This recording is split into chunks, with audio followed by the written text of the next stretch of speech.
स्वागत है आप सभी का एडवांस डिग्री में। आज हम आपको BSc third year 5th semester zoology paper first का टॉपिक साइक्लोन का कैनाल सिस्टम आपका टॉपिक रह गया था, ये पढ़ाने वाले हैं।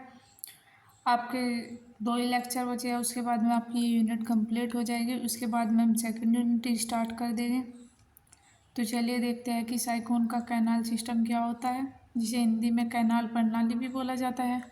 तो जो साइक्लोन होता है, साइक्लोन टॉपिक मैंने आपको पढ़ा दिया, उसका रिप्रोडक्शन भी बता दिया। आज इसके कैनाल सिस्टम के बारे में डिस्कस करेंगे।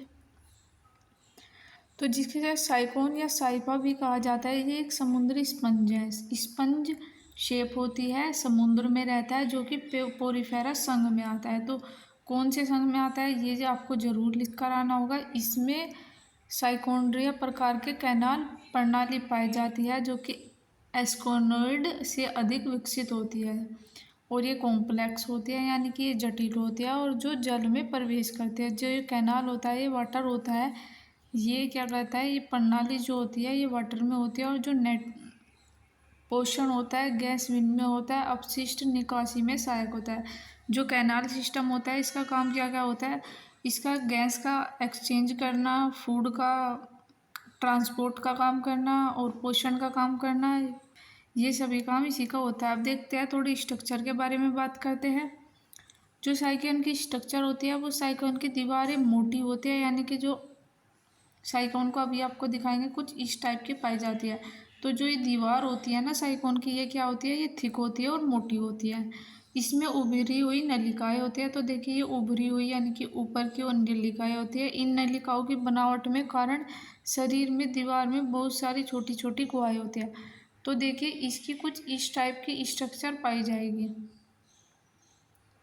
इस टाइप की पाया जाता है। वैसे इस नॉर्मल शेप में देखने में ऐसे और ऐसा पाया जाता है। तो जो ये जगह दिखाई दे रही है अंदर की ओर जो धसी हुई है, इसमें क्या पाया जाता है, इसमें छोटी छोटी गुहाएं होती है, जिसे इन करंट कैनाल्स कहते हैं। तो जो यहाँ पर गुहाएं होती है, इसे क्या कहते हैं, इन करंट कैनाल कहते हैं। ये ओष्ठीय छिद्रों से जुड़ी रहती है। तो किससे जुड़ी रहती है, जो छिद्र होते हैं उनसे जुड़े होते हैं, जिनसे जल शरीर में एंटर करता है। तो यहाँ से जो जल होता है वो क्या करता है, बॉडी में एंटर करता है। जो इनकरंट कैनाल्स होती है, जिसे प्रोसोफाइल्स के माध्यम से रेडियल कैनाल से जुड़ते हैं। रेडियल कैनाल्स के जो कोलर सेल्स होती है, जो जल में चलाते हैं और उसमें भोजन कणों को छानते हैं। तो जो अंदर की ओर जो वाटर एंटर करता है, उसका क्या काम होता है, वो जल को छानने का काम करता है। ये एपोपाइल्स भी होते हैं। ये स्पॉन्ज सेल में पहुंचता है और वहाँ पर ओस्कुलम द्वारा बाहर निकलता है। तो एक फ्लो चार्ट है, जिससे आपको समझ में आ जाएगा। देखिए, ये इसकी स्ट्रक्चर है। इसमें आउटगोइंग वाटर थ्रोट ओस्कुलम। तो देखिए, इसमें बाहर की ओर वाटर निकलता है इस साइड को। जब मैंने आपको ये स्ट्रक्चर यानी कि ये टॉपिक जो आपको पढ़ाया था, उसमें मैंने आपको डिटेल से एक्सप्लेन किया था। ये ओस्कुलम होता है, ये ओस्टिया होता है। देखिए, यहाँ पर छेद है जिसमें पोर्स होते हैं, जिससे वाटर जो होता है अंदर जाने का काम करता है। देखिए, प्रोसोफाइल रेडियल कैनाल है, एपोफाइल्स है, इनकरंट कैनाल है। और इस तरीके से यहाँ पर को जो वाटर होता है, गैसों का एक्सचेंज होता है, वो यहाँ पर होता है।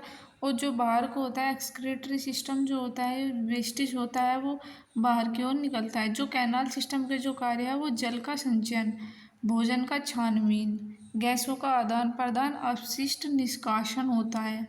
साइक्लोन कैनाल सिस्टम का आरेख ओस्कुलम, यानी कि इसका देखिए, ये आपको एक ओवरव्यू दे दूँ जिससे आप समझ जाएंगे। तो देखिए, ये स्पंग कोइल है, जो कि एपोपाइल बनाता है, फिर रेडियल कैनाल में जाएगा, फिर प्रोसोफाइल में जाएगा, फिर इनकरंट कैनाल में पहुंचेगा, फिर ओस्टिया में, फिर इनकरंट कैनाल में। तो देखिए, इनकरंट कैनाल में पहुंचने के बाद प्रोसोफाइल में, फिर रेडियल कैनाल में, और फिर एपोपाइल में, और फिर स्पंजोसील में पहुंच जाएगा। तो इस तरीके से ये इस तरीके से पहुंचते रहते हैं, इस तरीके से पहुंचते रहते हैं, और इस तरीके से फिर इसका बाहर यानी कि एक ये साइकिल चलती रहती है इस टाइप से। जो साइक्लोन होता है, जो साइफा होता है, इसका जो कैनाल सिस्टम की जो संरचना होता है वो ओस्टियोडर्मल प्रोसेस होती है। स्पंज बाहर की ओर सतह पर छोटे छोटे छेद पाए जाते हैं, ये मैंने आपको बता दिया, जिसे ओस्ट्रिया कहा जाता है। ये जल में प्रवेश का मार्ग होता है जहाँ पर छोटे छोटे छेद पाए जाते हैं। जो इनकरंट कैनाल होता है, मैंने आपको अभी डायग्राम में दिखाया था। तो जो इनकरंट कैनाल है इनमें ओस्टिया यानी कि जल जो होता है इनमें प्रवेश करता है। ये नलिकाएं पिनोसाइट्स यानी कि प्लेट के आकार की होती है, जो कि रेखांकित में आपको दिखाई दिया है। इनमें कोई भी झिल्ली मेम्ब्रेन नहीं होती। जो प्रोसोफाइल्स होती है, इनकरंट कैनाल्स प्रोसोफाइल के माध्यम से रेडियल कैनाल्स से जुड़ते हैं, और जो प्रोसोफाइल्स हैं इनके छोटे छोटे छेद दोनों रेखाओं के बीच होते हैं। तो देखिए, ये झिल्ली युक्त कोशिकाएं होती है जो कि जल में प्रवाह को नियंत्रण करती है, और भोजन के कण जो होते हैं उस वाटर में उसे छानने का काम करती है।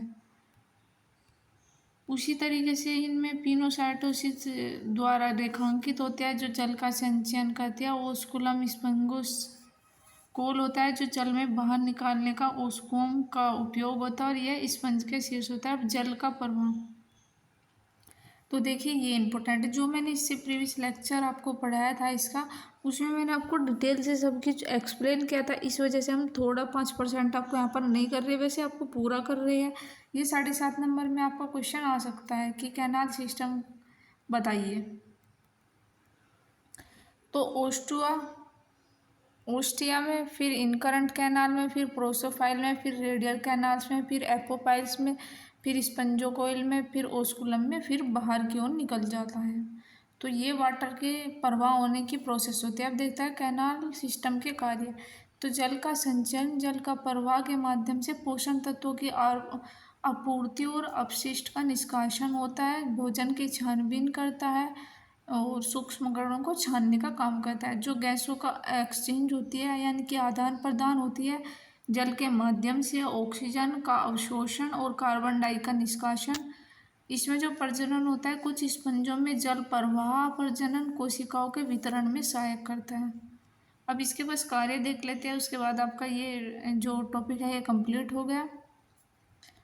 तो जो जल का संचलन होता है, जल का प्रवाह माध्यम से माध्यम पोषण तत्वों की आपूर्ति करता है इसमें, यानी कि न्यूट्रिशन का मात्रा को बढ़ाता है, और अपशिष्ट निष्कासन करता है। भोजन की छानबीन, गैसों का आदान प्रदान, एब्जॉर्प्शन, ऑक्सीजन का अवशोषण और कार्बन डाइऑक्साइड का निष्कासन करता है। प्रजनन करता है, स्पंजों के में जल में प्रवाह वितरण में सहायक करता है। तो गाइज ये था हमारा आज का वीडियो। अगले वीडियो में हम इसके अगले 2 टॉपिक रह गए हैं उसका डिस्कस करेंगे। तो थैंक यू गाइज, मिलते हैं किसी नए टॉपिक के साथ में।